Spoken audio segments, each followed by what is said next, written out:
నమస్తే అండి. అందరు ఎలా ఉన్నారు? బాగున్నారా? Welcome to my channel Radhika's diary. ఒక కొత్త వీడియోతో మీ ముందుకు వచ్చేసానండి. ఈ వీడియో అయితే నాకు చాలా చాలా మెమరబుల్. ఈ వీడియో మాకెందుకు మెమరబుల్ అంటే ప్రయాగరాజ్లో జరుగుతున్న మహాకుంభమేళాకైతే వెళ్తున్నాం.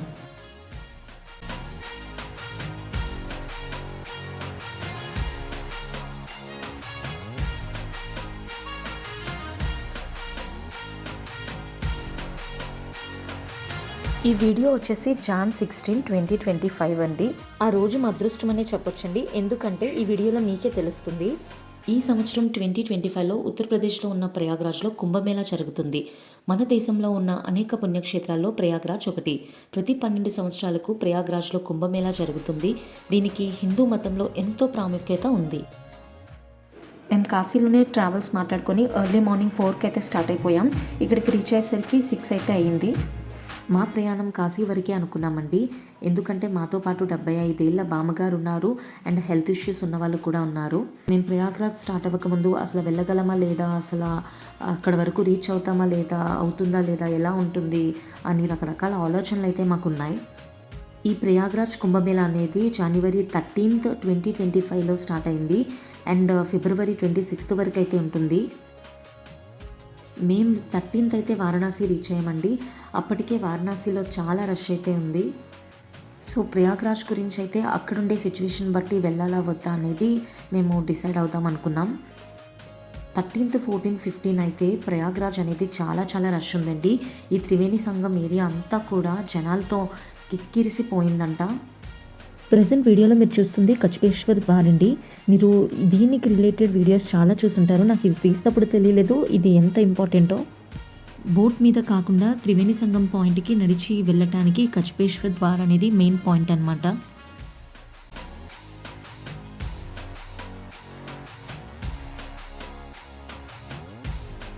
January 13 స్టార్ట్ అవ్వడం అండ్ అదే నెక్స్ట్ డే 14th January ఇక్కడ సంక్రాంతి కావటంతో అది 15th వరకు కూడా రష్ అనేది కంటిన్యూ అయిందండి.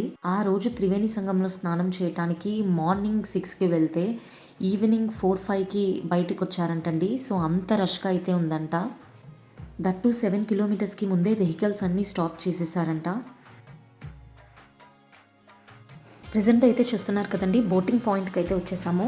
సో మేము ఇక్కడి నుంచి త్రివేణి సంగంకి అయితే వెళ్తున్నామండి. లక్కీగా మేము వెళ్ళిన రోజు అంటే 16th January బోటింగ్ అయితే ఎలో ఉందండి.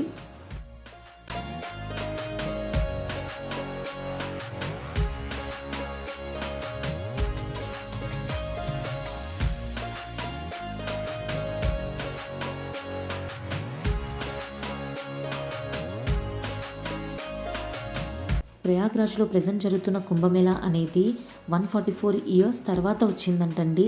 ఎర్లీ మార్నింగ్ ఈ త్రివేణి సంగం వ్యూ చూస్తున్నారు కదండి, ఎంత బాగుందో. చుట్టూ కూడా లైట్స్తో మొత్తం ఆ రిఫ్లెక్షన్ అనేది వాటర్ మీద పడుతూ ఎంత అద్భుతంగా ఉందో మాటల్లో చెప్పలేము.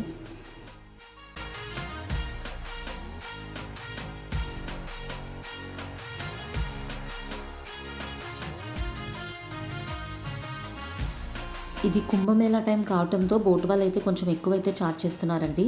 సో మాకైతే ఫస్ట్ 4000 చెప్పటం అయితే జరిగింది. సో మేము ఫైనల్గా మొత్తం అందరికీ కలిపి 1500కి అయితే మాట్లాడుకున్నాం.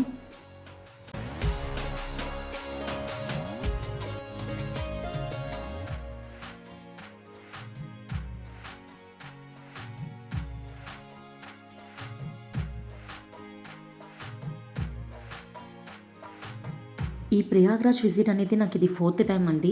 బట్ ఈసారి మాత్రం చాలా చాలా స్పెషల్ కుంభమేళా, అది కూడా మహాకుంభమేళా అండ్ దట్టు ఇంత ఎర్లీ మార్నింగ్ ఇలా బోట్ రైడ్ అండ్ అది కూడా టెంపరేచర్ అనేది ఫ్రీజింగ్ స్టేట్లో అయితే ఉందండి. అసలు ఈ టైంలో నా లైఫ్లోనే ఫస్ట్ టైం ఎక్స్పీరియన్స్ అనమాట ఇదంతా కూడా.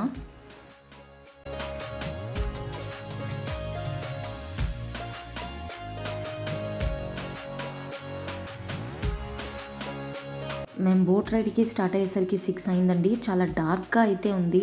మీకు వీడియోలో లైటింగ్ వల్ల ఇలా కనిపిస్తుంది కానీ మొత్తం అయితే అక్కడ అట్మాస్ఫియర్ అనేది చాలా డార్క్గా అయితే ఉంది.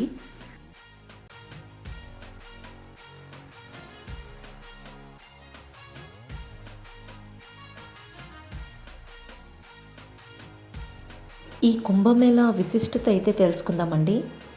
ప్రయాగ్రాజ్లో ప్రతి 12 సంవత్సరాలకు ఒకసారి కుంభమేళా జరుగుతుంది. కానీ ఈసారి జరుగుతున్న కుంభమేళాకు ప్రాముఖ్యత ఉంది.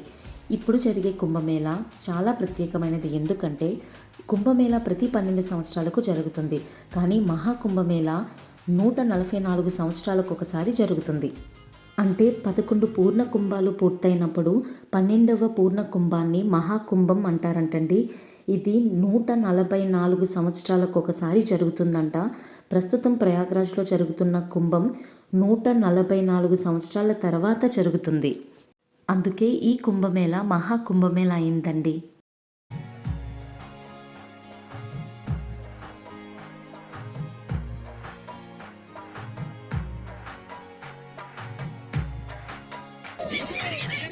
ఇప్పుడు మీరు చూస్తున్న బర్డ్స్ వచ్చేసి మైగ్రేటరీ బర్డ్స్ అండి. ఇవి కొన్ని వేల కిలోమీటర్లు ట్రావెల్ చేస్తూ ఓన్లీ వింటర్ సీజన్లో మాత్రమే నార్త్ ఇండియాకి వస్తాయి. ఎస్పెషల్లీ ప్రయాగ్రాజ్, వారణాసి ఈ ప్లేసెస్లో మీరైతే ఎక్కువ చూడొచ్చు. ఈ టైంలో నదిపైన గ్రెయిన్స్ అమ్మే వాళ్ళు కనిపిస్తారు. అవి కొని మీరు కనుక ఇలా విసిరితే ఈ బర్డ్స్ అన్నీ మన దగ్గరికి వస్తాయి అన్నమాట. ఇప్పుడైతే కుంభమేళా పురాణ కథ గురించి అయితే తెలుసుకుందామండి. దేవతలు, రాక్షసులు కలిసి అమృతం కోసం క్షీరసాగర మథనం చేశారని మన పురాణాల ద్వారా వినే ఉంటారు కదా. ఆ క్షీరసాగర మథనంలో 14 రత్నాలు పుట్టాయంటండి. వాటిలో లక్ష్మీదేవి, ఐరావత ఏనుగు, అప్సరసలు, కల్పవృక్షం, కామధేనువు వంటివి ప్రధానమైనవి. చివరికి ధన్వంతరి అమృత కలశంలో ప్రత్యక్షమవుతారంటండి. అమృతం బయటకు రాగానే అమృతం కోసం దేవతలు, రాక్షసుల మధ్య యుద్ధం జరుగుతుందంటండి. ఈ యుద్ధం వరుసగా 12 రోజుల పాటు కొనసాగుతుందంట. ఈ యుద్ధం జరిగే సమయంలో కలశం నుండి కొన్ని అమృత బిందువులు భూమిపై 4 ప్రదేశాల్లో పడ్డాయంటండి. ఆ ప్రదేశాలే ప్రయాగ్రాజ్, హరిద్వార్, ఉజ్జయిని, నాసిక్ పుణ్యక్షేత్రాలు. భూమిపై ఏ ప్రదేశాల్లో అయితే ఆ అమృత బిందువులు పడ్డాయో ఆ 4 ప్రదేశాలలో కుంభమేళా జరుగుతుందంటండి.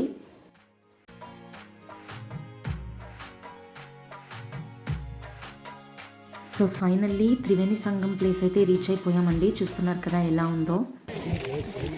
कपड़ा चेंज करने के लिए అరేంజ్మెంట్స్ అయితే చాలా బాగున్నాయని చెప్పొచ్చండి. అక్కడ చూస్తున్నారు కదా ఎదురుగా ఎల్లో కలర్ టెంట్స్లా ఏదైతే ఉందో సో అదైతే డ్రెస్ చేంజ్ చేసుకోవడానికి అనమాట. సో ఎప్పుడు కూడా త్రివేణి సంగంలో ఎలాంటి ఫెసిలిటీస్ అయితే లేదండి. సో అది కూడా నది మీద ఇంత చక్కగా అయితే అరేంజ్ చేశారు. సో భక్తులకి ఎలాంటి ఇబ్బంది కలగకుండా ఆ డ్రెస్ అది చేంజ్ చేసుకోవడానికి అయితే చాలా బాగా అరేంజ్మెంట్ అయితే చేశారు. 3 పవిత్ర నదుల కలయికండి ఈ త్రివేణి సంగం. గంగా, యమున, సరస్వతి. ఏదైతే మడ్ కలర్లో మీకు కనిపిస్తుందో ఆ నది వచ్చేసి గంగా నది అండి. వీడియోలో అయితే బ్లూ కలర్లా కనిపిస్తుంది, బట్ అది గ్రీన్ కలర్ లాగా ఉంటుందండి బయట. అది వచ్చేసి యమునా నది. సరస్వతి నది వచ్చేసి అంతర్వాహినిగా ప్రవహిస్తుందండి. మహాకుంభమేళాలో మా స్నానం అయితే ఇలా కంప్లీట్ చేసుకున్నామండి. ఇది జీవితంలో ఒక్కసారి మాత్రమే వచ్చే అవకాశం. సో నేను చాలా చాలా అదృష్టంగా భావిస్తున్నాను.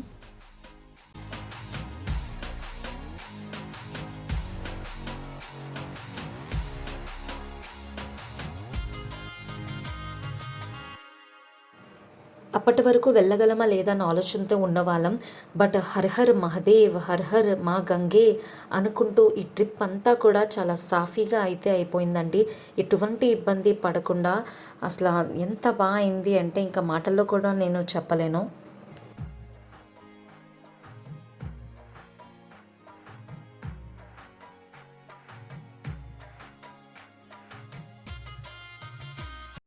త్రివేణి సంగం దగ్గర మా స్నానం అయితే కంప్లీట్ చేసుకుని ఇంకా నది ఒడ్డుకి అయితే తిరిగి వెళ్తున్నామండి.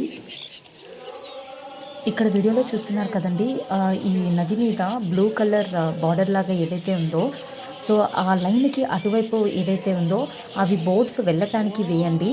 అండ్ ఇప్పుడు మేము ప్రజెంట్ లైన్కి ఎటువైపు అయితే ఉన్నామో సో ఇదైతే రిటర్న్ అవుతున్న బోట్స్ అనమాట. ఇలా చాలా చక్కగా అయితే అరేంజ్మెంట్స్ అనేవి చేశారండి.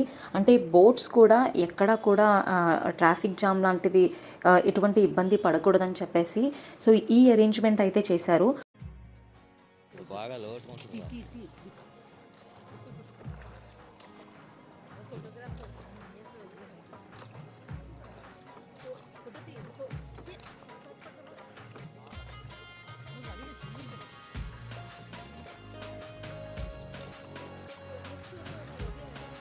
ఈ కుంభమేళా జరుగుతున్న ప్రదేశంలో చాలా ఐ క్యాచింగ్ వ్యూ పాయింట్స్ అయితే ఉన్నాయండి. సో మీలో ఎవరైనా ప్రయాగ్రాజ్లో 1 డే స్టే చేస్తే మీరు తప్పకుండా ఇవన్నీ అయితే ఎక్స్ప్లోర్ చేయండి. సో మేమైతే ఇక్కడ స్టే చేయట్లేదండి, ఎందుకంటే మేము ప్రయాగ్రాజ్ అండ్ అయోధ్య 1 డే పెట్టుకున్నాం. సో మేము ఇక్కడ నుంచి అయోధ్య అయితే వెళ్తున్నామండి. మాకున్న టైంలో ఇక్కడ స్నానం అయితే కంప్లీట్ చేసుకొని ఆలోపిదేవి మాత శక్తిపీఠం అయితే చూసి అక్కడి నుంచి అయోధ్యకి అయితే స్టార్ట్ అవుతున్నామండి. అంటే మేము ట్రావెల్స్ ప్రయాగ్రాజ్ అండ్ అయోధ్యకి కలిపి అయితే మాట్లాడుకున్నాం.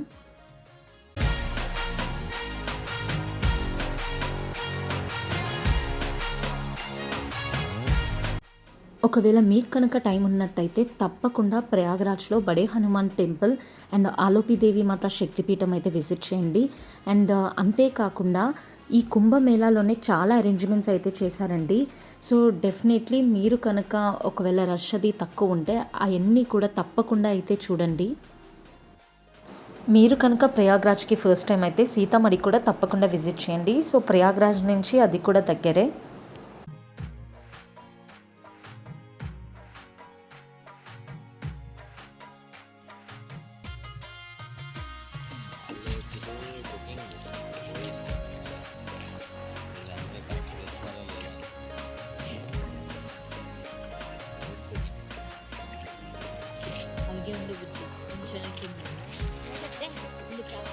బోట్స్ ఇక్కడ నుంచి యూటర్న్ అయితే తీసుకుంటున్నాయండి. చూడండి, ఇలా త్రివేణి సంగంకి వెళ్ళే బోట్స్ని వచ్చే బోట్స్ని అయితే డైవర్ట్ చేశారండి.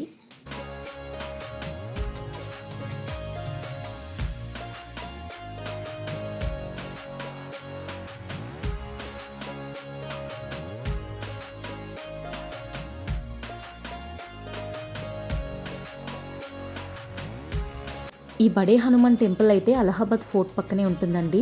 సో డెఫినెట్లీ మీరు విజిట్ చేయండి. మేమైతే ఈసారి విజిట్ చేయలేదండి, ఎందుకంటే కుంభమేళా టైం కావడంతో దర్శనం అనేది చాలా టైం పడుతుంది. మేము ఇదే రోజు అయోధ్య కూడా వెళ్ళాల్సి ఉంటుంది.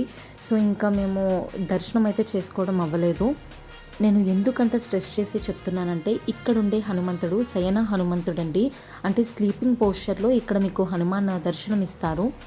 ఇలా స్లీపింగ్ పోస్చర్లో దర్శనమిచ్చే హనుమాన్ టెంపుల్స్ ఇండియాలో 3 చోట్ల మాత్రమే ఉన్నాయండి. సో అందులో ప్రయాగ్రాజ్ అనేది ఒకటనమాట. సో డెఫినెట్లీ మీరు కనుక ఎప్పుడు విజిట్ చేయకపోతే డెఫినెట్లీ విజిట్ చేయండి.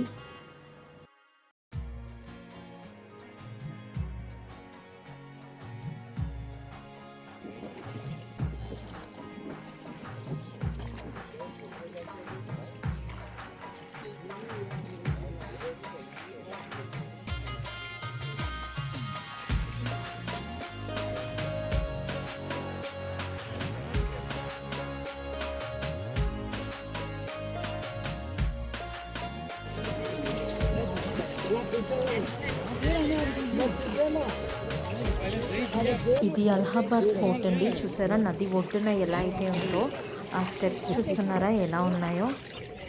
అప్పట్లో ఈ రివర్ వ్యూ అనేది ఎంజాయ్ చేయడానికి ఇంత పెద్ద ఫోర్ట్ అయితే కట్టడం జరిగిందంటండి.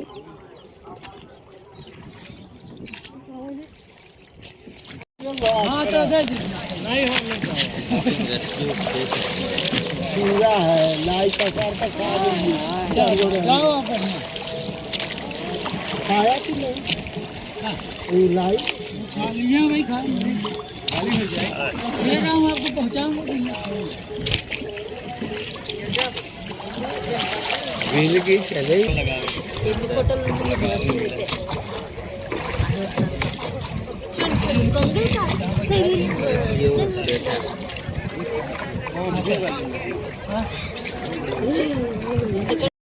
మేము బయటకు వచ్చేసరికి 8 అయితే అయిందండి. సో అప్పుడు వ్యూ అయితే ఇలా ఉంది.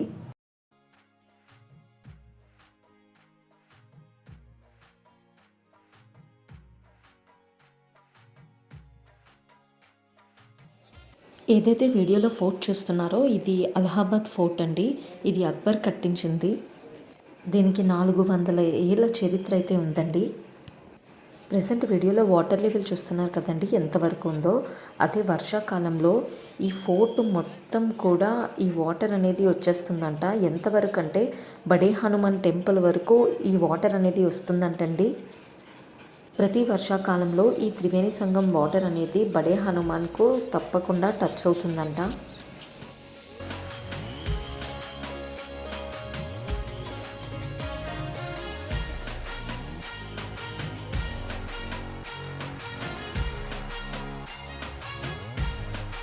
కుంభమేళా లేటెస్ట్ అప్డేట్ అండి. ఇది ఫెబ్ 9th అప్డేట్ అనమాట. యాక్చువల్లీ మా ఏరియాలో వెళ్ళిన వాళ్ళు మాకు చెప్పిన విషయం ఇది. కుంభమేళా ప్రజెంట్ అప్డేట్ ఏంటంటే, ఈ త్రివేణి సంగం పాయింట్ రీచ్ అవ్వడానికి 5 కిలోమీటర్స్ ముందరే వెహికల్స్ అనేవి స్టాప్ చేస్తున్నారంటండి. స్కూటీస్ అనేవి అవైలబుల్లో ఉన్నాయి. సో వాళ్ళే మిమ్మల్ని డ్రాప్ చేస్తారంట త్రివేణి సంగం పాయింట్ వరకు. సో వాళ్ళైతే మీకు పర్ హెడ్ 200 అయితే ఛార్జ్ చేస్తున్నారంట.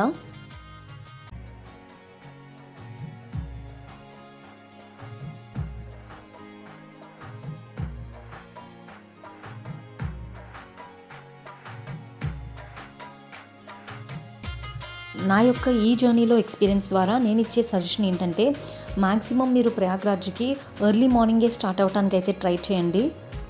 ఆ టైంలో ట్రాఫిక్ అనేది తక్కువ ఉంటుంది. అండ్ మీరు కనుక లక్కీ అయితే వెహికల్ కూడా ఎక్కడా కూడా స్టాప్ చేయండి. సంగం వరకు మీ వెహికల్ అనేది వెళ్ళొచ్చు.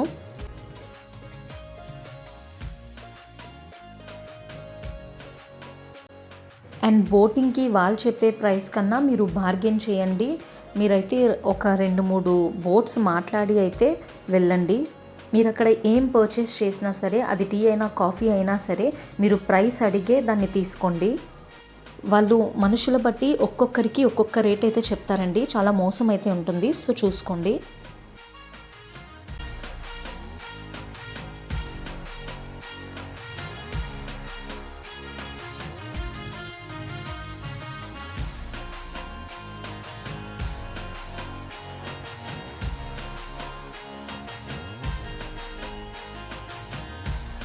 ఈ వీడియో కనుక మీకు ఇన్ఫర్మేటివ్ అనిపిస్తే please do like, share and subscribe అండి. And thank you for watching.